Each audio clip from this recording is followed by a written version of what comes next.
Од денеска започнуваат божикните пости и ќе траат до Божик.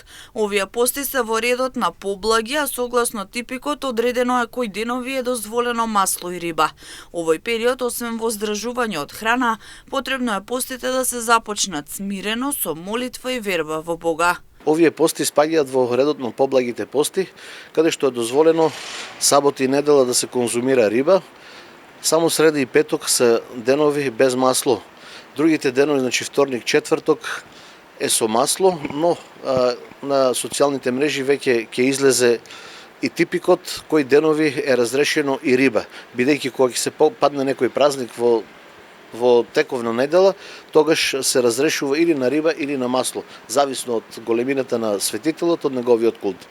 Во овие пости порачуваме на нашите браќа и сестри да ги почнеме смирено, да телото со телесниот пост да го малку смириме, а пак со зголемена молитва и душата наша да ја принесуваме кон Бога, па така смирени преку со постот и со молитвата да го дочекаме на радосниот празник раѓањето Христово. Од црквата посочуваат дека постот значи воздржување од мрсна храна, ама и исповед со цел да биде правилен во целост.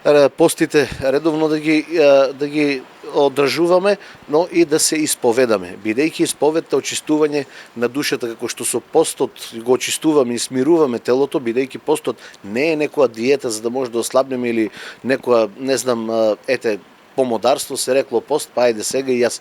Но тоа е желба на секој православен христијанин да го смири малку телото, воздржувајќи се од мрсна и обилна храна. Не значи ако ние постеме сега не јадеме масло или јадеме масло, ама да изедеме повише од колку што ни е потребно да се пријадуваме или да направиме чревоугодие. Тогаш постот сме го тотално промашиле.